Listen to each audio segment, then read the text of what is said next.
hapon. Ako po si Precious Hipolito Castelo. Ako naman si Bing Formento. Ihahatid namin sa inyo ang isa na namang edisyon ng IBC Express Balita sa hapon.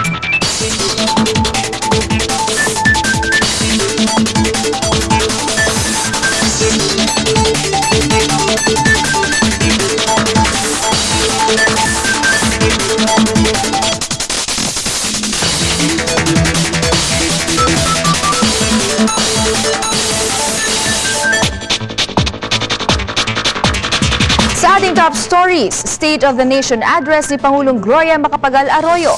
Inaasahang magiging emosyonal ayon kay Press Secretary Serge Remonde. Mga nagmamahal kay dating Pangulong Corazon Aquino, nagsabit ng yellow ribbon sa kalsada at iba pang pampublikong lugar bilang pagpapakita ng suporta sa kanya. Listahan ng mga gamot na sasailalim sa 50% price reduction inanunsyo ngayon ng Department of Health.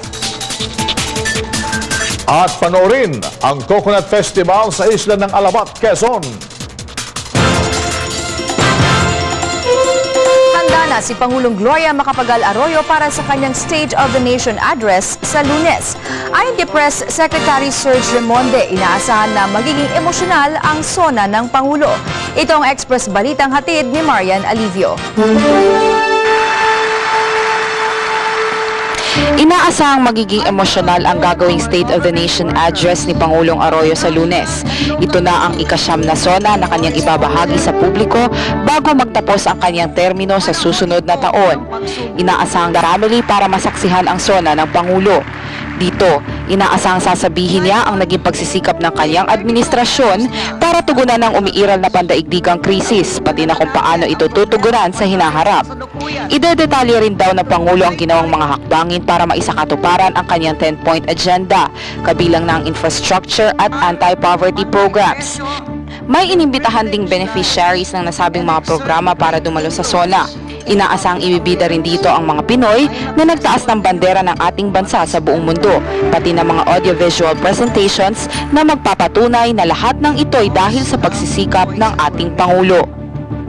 Alam niyo, palagi kasing sinasabi ng mga detractors ng Pangulo, palaging sinasabi ng oposisyon, palaging sinasabi itong mga critics na yung SONA puro lang mga empty promises, walang mga solid na mga accomplishments din natin, na yung hindi makakita sa katotohanan ay either mga bulag o talagang nagbubulag-bulagan lang. Batid ni Remonde na sa kabila na naging achievements si Pangulong Arroyo, hindi pa rin ito mauubusan ng kritisismo. Gayunman, patuloy na umaasa ang kalihim na mapapawi na ang mga paratang na may balak ang Pangulo na palawigin pa ang kanyang termino. For those who have faith, no explanation will be necessary. But for those who have no faith, no explanation will be possible. Considering that we are still at the height of the political season, I believe that we will never run out of doubting Thomases. Sa kabila nito, lubos pa rin daw na nagpapasalamat si Pangulong Arroyo sa mga naghayag na isa siya sa pinakamagagaling na naging presidente ng bansa. Kabilang na nga rito si Senate President Juan Ponce Enrile at House Oversight Committee Chair Danilo Suarez na nagsabing wagi ang Pangulo pagdating sa mga nagawa niya para sa bansa. Ako si Marian Alivio, Nagbabalita Express.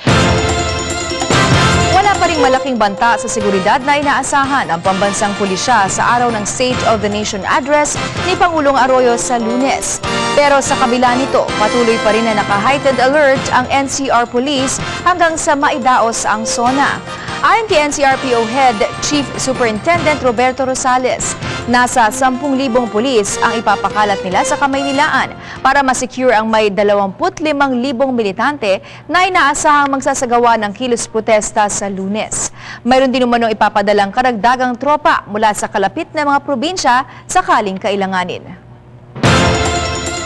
Satisfactory naman ang grado ibinigay ng Federation of Philippine Industries sa naging performance ni Pangulong Gloria Macapagal Arroyo. Ayon sa FPI, pinakikinabangan na ng publiko ang ilan sa mga proyektong infrastruktura tulad ng Subic-Clark-Tarlac Expressway at ang Nautical Highway Project. Dahil dito, mas mabilis na ang pagdadala ng mga produkto sa Mindanao. Maliban dito, nagkaroon na rin ng magagandang airport sa parteng Visayas at pagkakaroon ng mga programang pang-ekonomiya na nakatulong sa bansa na malampasan ang world financial crisis. Maraming nagawa ang ating Pangulo.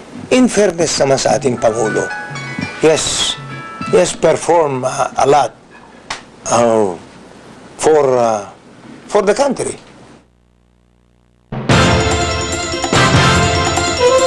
Sa Miyerkules na tutulak si Pangulong Arroyo sa Amerika para sa makasaysayang pagpupulong nila ni US President Barack Obama sa Washington, D.C. Ayon kay Press Secretary Serge Rimonde, alas 8:30 ng gabi, lilipad ang Pangulo sakay ng commercial flight tungong San Francisco at saka lilipat ng eroplano tungong Washington. Bukod kay Obama, inaasahang makakapulong din ng Pangulo sina Senator Harry Reid at ilan pa mga senador na sumuporta sa Pinoy veterans, mga negosyanteng namumuhunan sa Pilipinas at ang Filipino community sa Amerika. Dadalo rin si Ginang Arroyo sa Coral Triangle Initiative Forum kasama ang National Geographic. Sa unang linggo ng Agosto, inaasahang babalik sa Pilipinas ang Pangulong Gloria Macapagal Arroyo.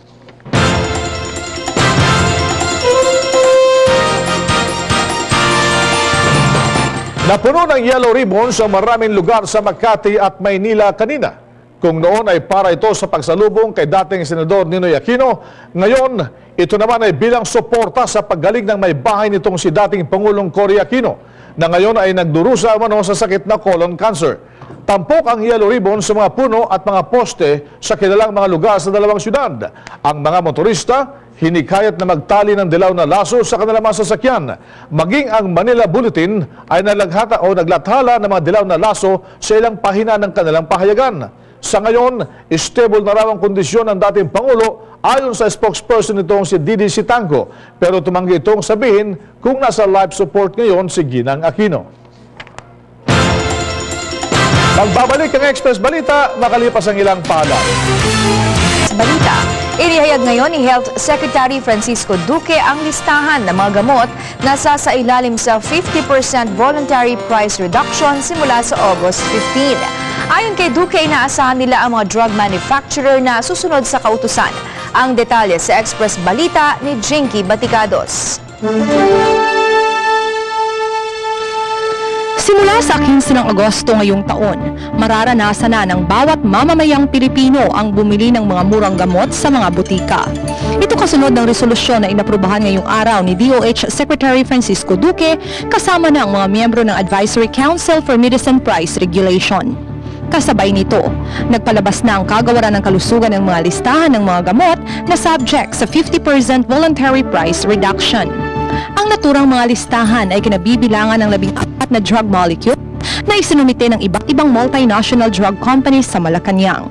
Ayon kay Duque, lubos nilang ikinatawa ang mabilis at positibong sagot ng mga kumpanya ng gamot sa naging apela ng pamahalaan hinggil sa voluntaryong pagpapababa ng presyo na orihinal sanang maisasama sa pagpapatupad ng maximum drug retail price. Today we are very pleased with the fast and encouraging response of the industry to the appeal of government to voluntarily reduce their drug prices by 50%.